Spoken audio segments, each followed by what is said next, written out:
Welcome to the Business Interview. I'm Tom Burgess-Watson. Now, if managing people day to day is something you do, then you'll know that it can be the most time and cash consuming aspect of running an organization or division.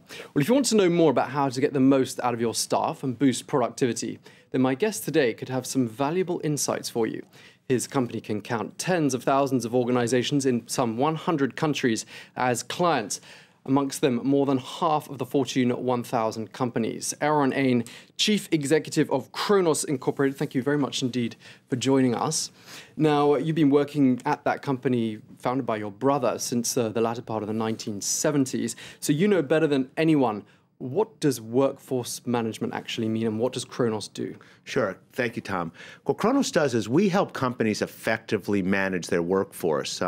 What's interesting is the single largest expense of just about any organization is their staff, their employees. So what we do is we help companies try to optimize that asset, that investment in their employees in terms of helping them make sure that they're following the rules to pay people accurately, help them have the right person in the right place at the right time through scheduling systems, also make sure that they get the most out of that investment around those employees.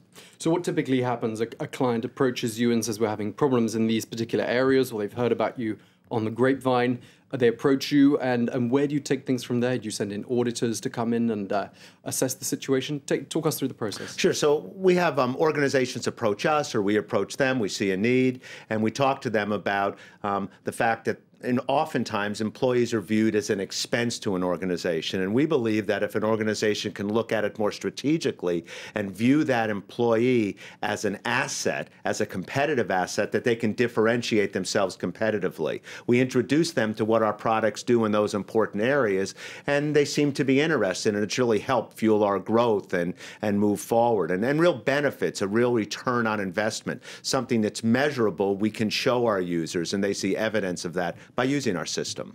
So there'll be some people watching who aren't familiar with the term workforce management. That's what you do, that's what you specialize in. Tell us how it's evolved over these 4 decades that you've been at the helm, more or less, of Cronos. Sure. So at its most simplest form, what we do is we keep track of when people come to work and when they leave work. And we apply the various work rules to those registrations so that we make sure people are paid accurately. So when we started the company over 30 years ago, we were focused really just on that. Since then, it's evolved aggressively and actively, where we not only keep track of when people come and go, but we keep track of what they do while they're there. We help automate the hiring of staff. We help automate the scheduling of staff. So think of a retailer, for example, that historically a store manager would have to remember in their head all the variables around skill and cost and availability and preference and seniority to try to schedule the people to work in a particular area of a particular retailer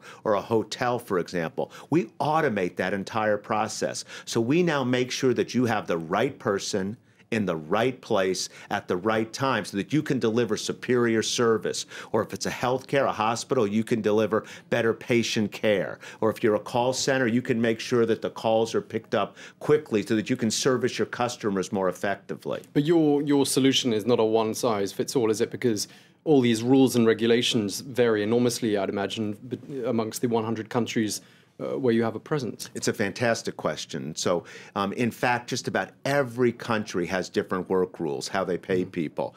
And it's really something that people don't understand and recognize. And it's what's driven really recently a change in our business, that organizations now are looking at their employees as a global basis, not just a country by country or region by region. So today, those Fortune 1000 who are using our product, they're thinking about how to use our products everywhere. So a Starbucks is using Cronos around the world, or an Apple is using Cronos around the world, or a General Electric or a Dell computer.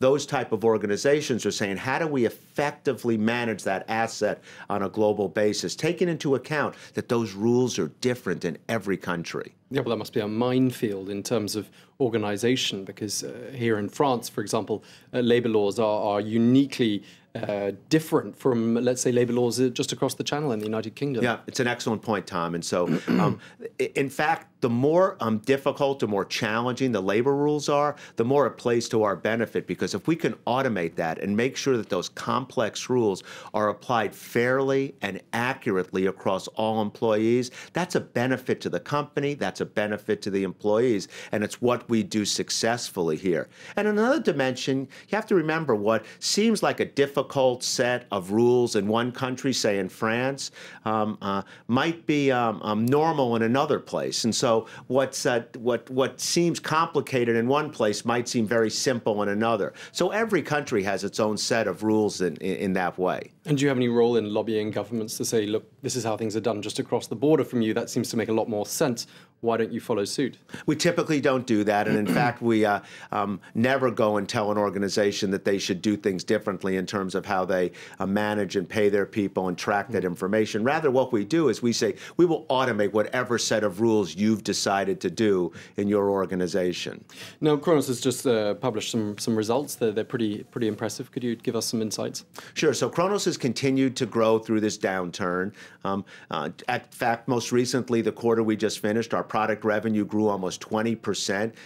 Year on year, quarter on quarter, very exciting in an industry where the industry analysts, the industry experts say it's only growing 5 or 6%. What's most exciting for us is that our global business, defined as our business outside of North America, grew almost 50% during that same period. That means here in Europe, that means in Asia, that means in Latin America. So we're seeing a real acceleration of our growth, in fact, faster outside of North America than we are in North America. Does that mean that during a time of economic crisis and downturn, people look much more carefully at how they do things, and they come to people like you and say, look, we've got to do things differently? Yes, I think that absolutely is what's happened. You know, companies reduce staff. They still had a lot of work to do, so they had to make sure that they were using that staff more effectively, more productively, getting more out of those same or, in fact, less resources, and our product indeed helps do that. And it goes to this point I mentioned earlier that, you know, organizations are moving from viewing employees as an expense to viewing employees as a competitive asset, as a differentiator to help them deliver better products, deliver better service, and just differentiate themselves from other people who are in their business. And do you think here in Europe, excuse me, do you think here in Europe we're a bit behind the curve? Are we somewhat behind, trailing the United States in that respect, in terms of recognizing that people are an asset? Yeah, so I think different parts of the world have different views here. My view is that Europe is advanced in lots of important ways, and leadership in Europe want to go use tools like ours to effectively manage their workforce. Whether it's a little bit ahead or a little bit behind the U.S., when we go talk to companies and organizations and executives, whether it's in Europe or in Asia or in the U.S., they understand the benefit of what we deliver, and they're interested in what we're offering, and it's why we're growing so quickly outside of the U.S. We wouldn't be growing so quickly if there wasn't deep interest, and in fact, people are deciding to implement what we offer. Now, you've just come from across the Atlantic and you're heading back fairly soon. Give us a sense of how things are right now. How is the sentiment, and should we believe these indicators that we're receiving that things are indeed picking up in the world's largest economy? Yeah, it's a good question. So let me just say, I'm an optimist by nature. I believe that things go up and down, but they always improve over time. And I think we're seeing that in the U.S. You know, tremendous bump along that road, if you will, in 2008 and particularly 2009. But it's clear that things are improving. You know, it'd be surprising to tell people things like the manufacturing industry in the U.S., automotive industry is growing significantly now. Jobs are coming back into the U.S. from other parts of the world. It's a real area where investment is taking place in an active and exciting way. You can read about the auto industry in the U.S. adding tens of thousands of workers over the past year alone, and the life sciences, pharmaceutical and medical device industry, and the energy industry, in all sorts of ways, utilities. These are areas that are growing and expanding in the U.S. and helping pull the U.S. out of this high unemployment and slower growth than we would have liked. Because, of course, it's all eyes on the US right now, in particular the economy. We're just a few months away from those elections in November. And, of course, these good results are definitely going to be played as trump cards by the Obama camp. Yeah, I agree with that. I think that while I'm not a political expert, I would say my observation is that organizations and countries the same way tend to support people, support systems that seem to be improving. And so if things keep improving in the U.S., I think it may benefit the current administration significantly. All right, so it's good to hear that things are indeed picking up there across the Atlantic. Well, I'm afraid that's where we're going to have to leave it for this business interview. Aaron Ain, Chief Executive of Cronos Incorporated, thank you very much indeed for talking to us. And thanks to you for watching. Do stay tuned. We've got more news coming up shortly here on France 24.